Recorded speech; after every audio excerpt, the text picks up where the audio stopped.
Assalamualaikum warahmatullahi wabarakatuh. Perkenalkan, saya Hanifah Hamdani Putri dengan nomor NIM 171085/2004. Di sini saya akan mempresentasikan hasil dari penelitian saya yang berjudul Peran Bank Dunia dalam Mitigasi Perubahan Iklim di Indonesia melalui Program Forest Carbon Partnership Facility. Yang pertama itu bab 1 pendahuluan. Latar belakang dari penelitian ini adalah isu lingkungan hidup adalah salah satu dari banyaknya isu penting yang dibahas dalam studi hubungan internasional saat ini. Perubahan iklim merupakan contoh permasalahan yang berkaitan dengan isu lingkungan hidup. Perubahan iklim umumnya ditandai oleh variasi dalam suhu global rata-rata, distribusi presipitasi, insiden cuaca ekstrim, serta pergeseran dalam keseluruhan sistem iklim bumi. Pemicu utama fenomena perubahan iklim adalah kegiatan manusia yang menyebabkan peningkatan produksi gas-gas yang menyebabkan emisi gas rumah kaca atau yang biasa disebut GRK dari berbagai sektor. Di sektor kehutanan sendiri, kebakaran gambut menyumbang 27,57% dan dekomposisi gambut 24,05% jadi penyumbang utama emisi gas rumah kaca. Tetapi emisi tahun 2021 hingga 2002 turun menjadi 221 metrik ton karbon dioksida dengan hutan tersisa jadi sumber utama penyerapan yaitu sebesar 21,45%. Indonesia telah berperan dalam upaya global untuk mengurangi dampak perubahan iklim, terutama di sektor kehutanan, yaitu menjalin kerjasama dengan organisasi internasional seperti Bank Dunia. Salah satu program yang diluncurkan oleh Bank Dunia adalah Forest Carbon Partnership Facility atau singkatannya FCPF. FCPF adalah kemitraan global yang melibatkan pemerintah, bisnis, masyarakat sipil, dan organisasi masyarakat adat dengan fokus utama pada mengurangi emisi dari deforestasi dan degradasi hutan di negara-negara berkembang. Selanjutnya rumusan masalah. Indonesia sebagai salah satu negara dengan tingkat emisi karbon tertinggi di dunia memiliki peran penting dalam mitigasi perubahan iklim. Bank Dunia telah aktif dalam upaya mengurangi emisi karbon dengan fokus utama pada pengelolaan hutan yang berkelanjutan dan pengurangan deforestasi serta degradasi hutan melalui program Forest Carbon Partnership Facility atau FCPF di Indonesia. Implementasi program FCPF oleh Bank Dunia telah memberikan hasil yang signifikan dalam pengurangan emisi karbon di sektor kehutanan di Indonesia. Ini menunjukkan kontribusi yang berarti dari Bank Dunia dalam upaya mitigasi perubahan iklim, terutama di sektor kehutanan Indonesia.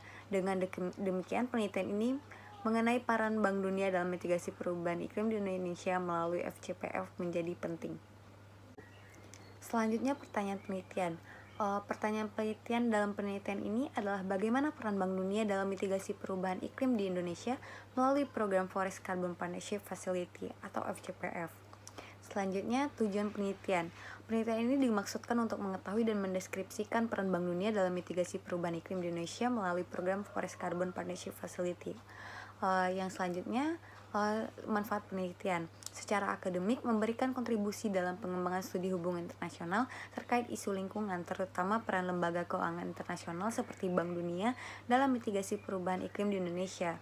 Yang kedua yaitu secara praktis, penelitian ini membantu mengidentifikasi faktor-faktor yang mempengaruhi keberhasilan program FCPF dalam mengurangi emisi karbon di Indonesia, sehingga dapat menjadi referensi tambahan tentang mitigasi perubahan iklim di Indonesia. Selanjutnya studi pustaka. Studi pustaka yang pertama itu yang berjudul Efektivitas Kebijakan Pengelolaan Mangrove untuk Mendukung Mitigasi Perubahan Iklim di Provinsi Kalimantan Timur yang ditulis oleh Mimi Salmina dan I.S. Alfia. Studi pustaka yang kedua yang berjudul Challenges to and Strategy for the Climate Village Program Plus A Lesson Learned from Indonesia yang ditulis oleh Catur Budiwiyati, Iwayan Susi Darmawan, Niken Sakuntala Dewi, Sulistia Ekawati. Yang ketiga yaitu Regulation on the Utilization of Carbon Service as a Forest Protection Effort in Indonesia yang ditulis oleh Abdi Walid Siagian, Syofiarti, dan Anton Rosari. Yang keempat yaitu Max Weber in the Tropics, How Global Climate Politics Facilities the Bureaucracy of Forestry in Indonesia yang ditulis oleh Marcus Leder and Chris Horn. Yang kelima yaitu Policies Affecting the Implementation of RADD Plus in Indonesia, Case in Papua, Riau, and Central Kalimantan yang ditulis oleh Sulistia Ekawati, Subarudi, Kushartati Budiningsih, Galih Kartikasari, dan Muhammad Zarul Mutakin. Selanjutnya kerangka konseptual. Kerangka konseptual yang dipakai dalam penelitian ini adalah organisasi internasional. Menurut Cliff Archer, organisasi internasional memiliki 3 peran, yaitu sebagai instrumen, arena, dan aktor. Sebagai instrumen, organisasi internasional bertindak layaknya alat untuk mencapai kesepakatan dan mengkoordinasikan tindakan antar negara. Organisasi juga berfungsi sebagai arena, yang merupakan tempat untuk pertemuan, konsultasi, atau memulai pembuatan kebijakan. Selain itu, organisasi juga memiliki peran sebagai entitas yang dapat bereaksi sesuai dengan kemampuannya sendiri dalam proses pengembalian keputusan. Penggunaan konsep organisasi internasional dimaksudkan untuk menjelaskan peran dan fungsi Bank Dunia sebagai organisasi internasional dalam menanggapi fenomena global. Hal ini bertujuan untuk mengevaluasi sejauh mana Bank Dunia berperan dan memberikan kontribusi dalam merespon isu-isu global, terutama isu lingkungan hidup. Selanjutnya metode penelitian. Yang pertama yaitu pendekatan dan jenis penelitian. Pendekatannya menggunakan pendekatan kualitatif, jenis penelitian deskriptif analisis. Yang kedua yaitu batasan penelitian. Dalam menetapkan batasan kurun waktu penelitian, yakni dari pertama kali program FCPF dilaksanakan di Indonesia pada tahun 2015, yang dimana dimulainya persiapan pemenuhan persyaratan dan sebagai batas akhir penelitian pada tahun 2022 berdasarkan data yang penulis didapatkan dalam penelitian. Yang ketiga yaitu unit analisa dan tingkat analisis. Unit analisisnya adalah peran Bank Dunia dalam mitigasi perubahan iklim di Indonesia. Unit eksplanasinya yaitu pelaksanaan program Forest Carbon Partnership Facility, dan level analisisnya adalah negara. Yang keempat yaitu teknik pengumpulan data. Penelitian ini menggunakan studi pustaka sebagai teknik pengumpulan data karena fokus pada peran organisasi internasional dalam isu lingkungan hidup. Peneliti menggunakan data dan informasi yang bersifat sekunder. Data sekunder dari berbagai sumber seperti buku, dokumen, dan situs web Bank Dunia serta Forest Carbon Partnership Facility digunakan untuk analisis ini. Situs web Kementerian Lingkungan Hidup dan Kehutanan Republik Indonesia juga dijadikan sumber data bersama dengan referensi dari penelitian sebelumnya yang relevan dengan topik penelitian. Selanjutnya yaitu teknik analisis data. Analisis data kualitatif bertujuan untuk memberikan deskripsi detail dan mendalam tentang situasi atau konteks alami dengan menggunakan data yang dipilih dari berbagai sumber relevan. Dalam penelitian deskriptif kualitatif tentang peran Bank Dunia dalam mitigasi perubahan iklim di Indonesia melalui program Forest Carbon Partnership Facility, peneliti mengumpulkan, menyortir, dan menganalisis data menggunakan kerangka konseptual yang telah disiapkan sebelumnya sebelum merangkumnya dalam laporan akhir. Selanjutnya sistematika penulisan. Yang pertama yaitu bab 1 pendahuluan, bab kedua yaitu Bank Dunia dan keberadaannya di Indonesia, bab 3 perubahan iklim dan program Forest Carbon Partnership Facility di Indonesia, bab keempat peran Bank Dunia dalam mitigasi perubahan iklim di Indonesia melalui program Forest Carbon Partnership Facility, dan yang terakhir bab 5 yaitu kesimpulan. Bagian selanjutnya bab 2 yaitu Bank Dunia dan keberadaannya di Indonesia. Yang pertama yaitu gambaran kelembagaan Bank Dunia. Dimulai dari sejarah Bank Dunia.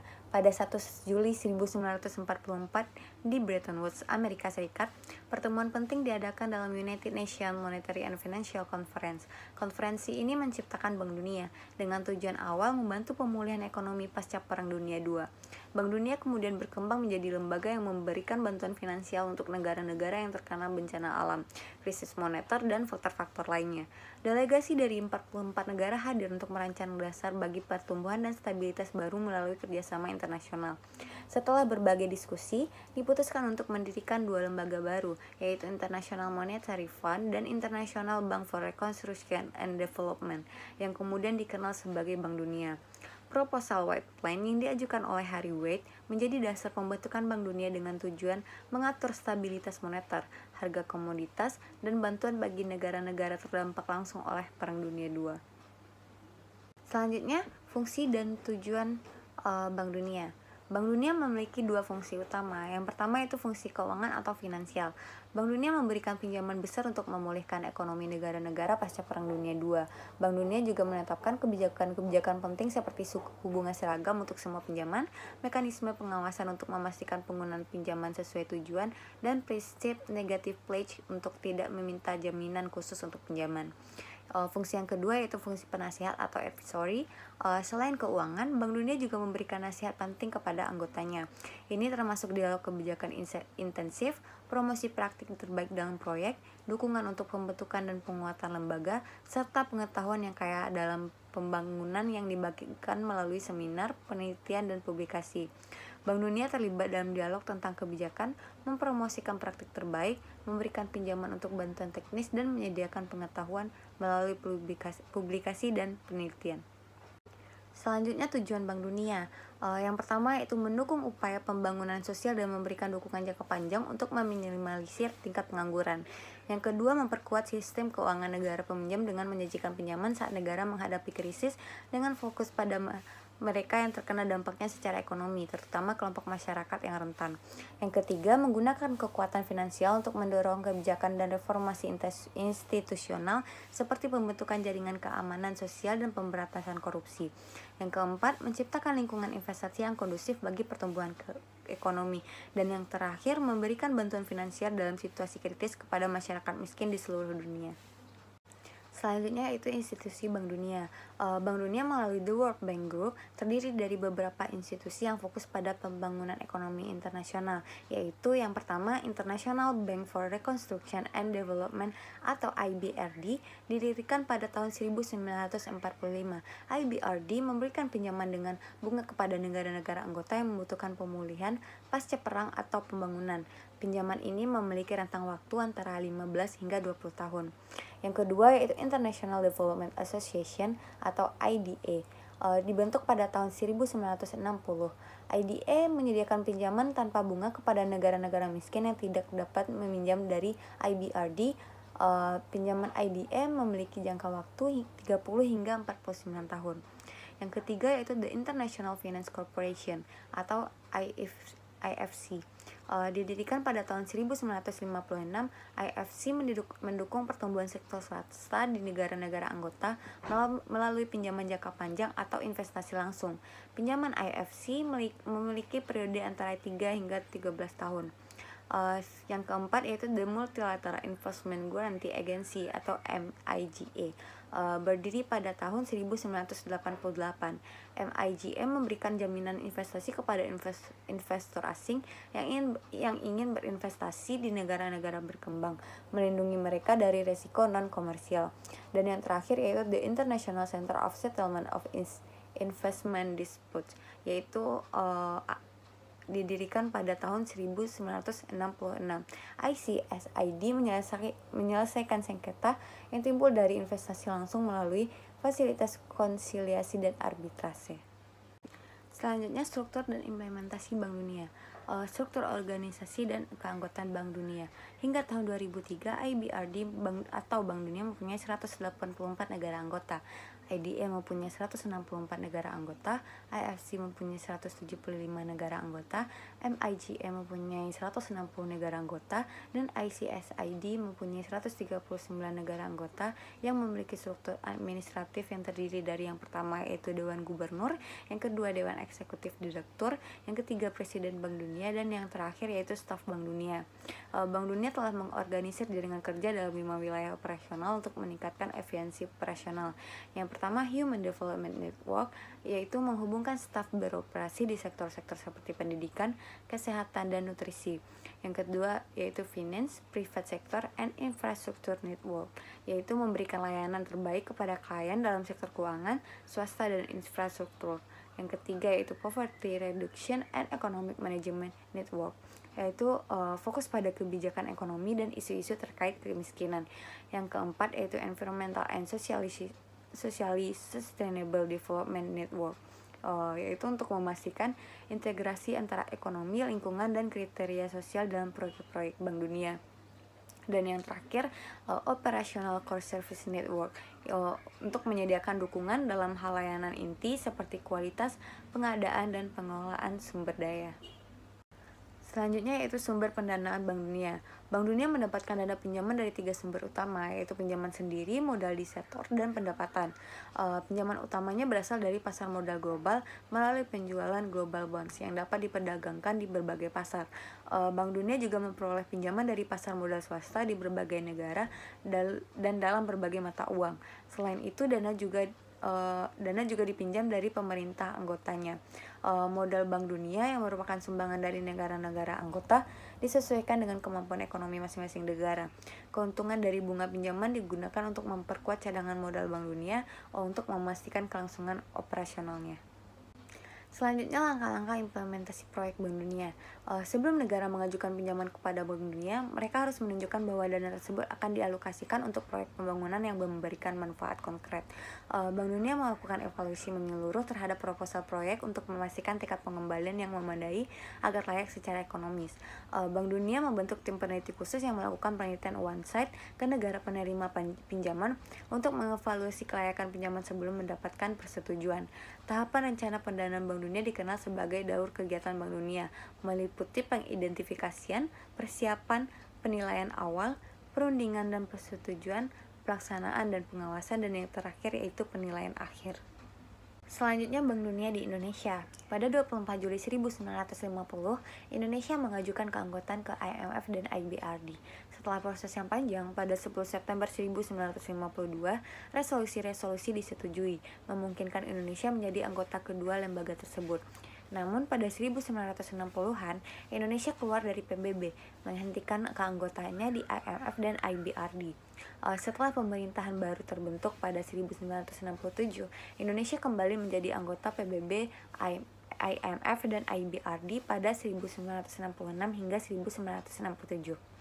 Pada 1968, Robert McNamara, presiden dari Grup Bank Dunia, mengunjungi Indonesia untuk menandai perhatian khusus Bank Dunia terhadap negara tersebut. Beberapa bulan setelah kunjungannya, Bank Dunia menyetujui alokasi dana untuk proyek irigasi dan rehabilitasi melalui peran besar Bank Dunia di sektor pertanian dan program lainnya. Pada tahun 1970-an, Bank Dunia mendanai proyek pariwisata Bali, membantu pengembangan sektor pariwisata di Indonesia. Pada 1980-an, Bank Dunia merilis laporan tentang isu lingkungan di Indonesia, menyoroti pentingnya pembangunan yang berkelanjutan. Dan pada tahun 1958, program pembangunan kecamatan disetujui, memberi hibah kepada desa-desa dan memperkuat lembaga pemerintahan desa, berkembang menjadi program nasional untuk pemberdayaan masyarakat. Bagian selanjutnya, bagian bab 3, yaitu perubahan iklim dan program Forest Carbon Partnership Facility di Indonesia. Yang pertama yaitu perubahan iklim di Indonesia. Dimulai dengan keadaan dan perkembangan iklim di Indonesia. Di Indonesia terbagi atas 2 musim, yaitu musim kemarau dan musim penghujan, yang berganti setiap 6 bulan dan dipengaruhi oleh sirkulasi udara di bagian utara dan selatan. Hal ini menyebabkan perubahan tekanan udara yang menghasilkan pola aliran angin yang berbeda. Musim ini diimbas oleh musim angin barat dari Oktober sampai Maret yang menyebabkan tingginya curah hujan, serta musim angin timur dari Mei sampai September yang ditandai dengan penurunan curah hujan. Karena terletak di sepanjang garis khatulistiwa, Indonesia memiliki iklim tropis yang ditandai dengan paparan sinar matahari yang melimpah. Sebagai negara kepulauan, Indonesia juga memiliki iklim bahari atau iklim laut.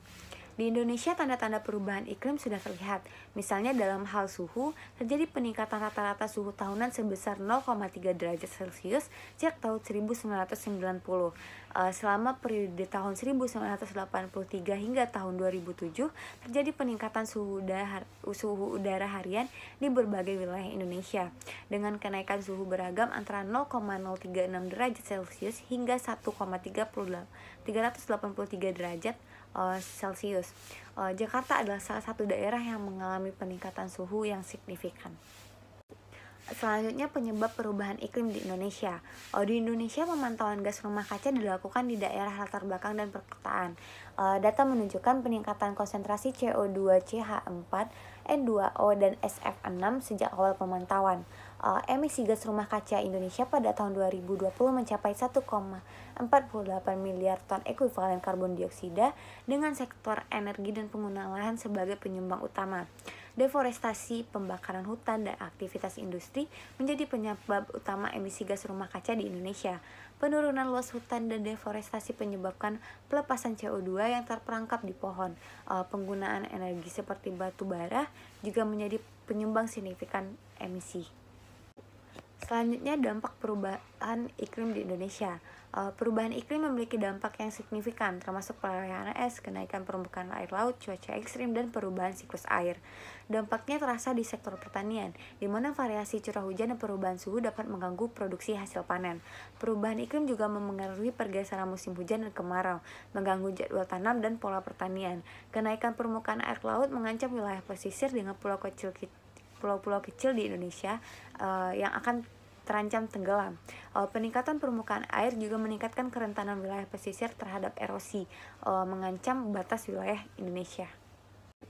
Selanjutnya, itu langkah-langkah yang dilakukan Indonesia dalam mengatasi isu perubahan iklim. Indonesia telah aktif berpartisipasi dalam arena internasional terkait isu perubahan iklim dengan menandatangani dan meratifikasi Konvensi Kerangka PBB tentang perubahan iklim pada tahun 1992 dan Protokol Kyoto pada tahun 1997. Melalui peraturan dan kebijakan nasional, Indonesia menetapkan komitmen untuk mengurangi emisi gas rumah kaca dan menghadapi dampak perubahan iklim.